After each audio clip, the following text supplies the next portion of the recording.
매일 먹고 있지만 그 음식 이효리의 수명을 조금씩 깎아내리고 있다면 여러분은 계속 드시겠습니까? 문제는 대부분의 음식이 몸에 나쁜 줄 몰랐던 것들이라는 점입니다. 젊을 때는 괜찮았고 아무 문제 없던 음식들. 하지만 60대, 70대가 되면 몸은 더 이상 예전처럼 버텨주지 않습니다. 오늘 영상에서는 매일 먹고 있지만 70대 이후 건강과 수명을 조용히 갉아먹는 음식 7가지를 하나씩 말씀드리겠습니다. 중요한 건 당장 끊어라가 아닙니다. 줄이고 바꾸는 것입니다. 짠 반찬과 국물 음식. 한국인의 식탁에서 절대 빠지지 않는 것. 바로 짠 반찬과 국물입니다. 김치, 젓갈, 장아찌, 찌개 국물. 문제는 나이가 들수록 나트륨을 배출하는 능력이 급격히 떨어진다는 점입니다. 그 결과 혈압 상승, 신장 기능 저하, 심장 부담 증가, 부종과 어지럼증. 특히 국물만 조금이 전혀 조금이 아닙니다. 젊을 때는 참았지만 70대에는 혈관이 참지 않습니다. 흰쌀밥과 밀가루 위주의 식사. 밥심으로 산다. 맞는 말이었습니다. 젊을 때까지는요. 흰쌀밥, 빵, 국수, 떡. 이 음식들은 빠르게 혈당을 올립니다. 문제는 나이 들수록 혈당을 조절하는 능력이 느려진다는 것입니다.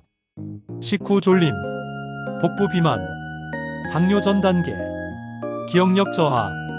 특히 하루 3끼밥 위주 식사는 70대 이후 혈관과 뇌에 큰 부담을 줍니다. 밥을 끊으라는 게 아닙니다. 양과 비율을 바꾸라는 겁니다. 달콤한 간식과 음료. 단 건 별로 안 좋아해요. 하지만 자세히 보면 다릅니다. 믹스커피, 달달한 요구르트, 과자 한 봉지, 달콤한 빵. 이것들이 하루에 한두 번씩 쌓이고 있습니다. 설탕은 몸을 바로 망가뜨리지 않습니다. 대신 서서히 노화를 앞당깁니다.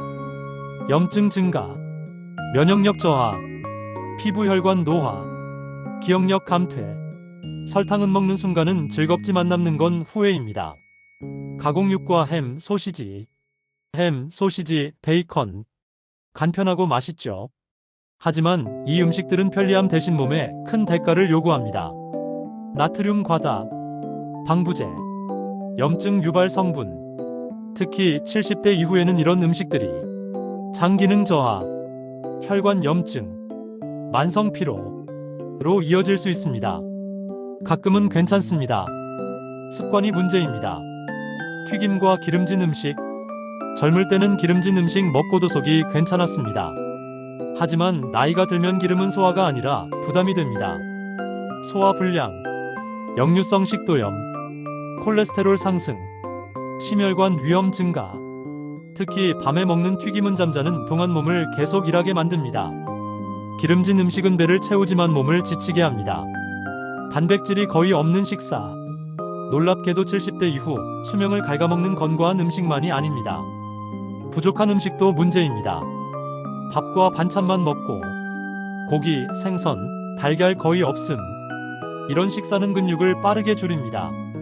근육이 줄면 넘어지기 쉽고 회복이 느리고 병원에 오래 머물게 됩니다.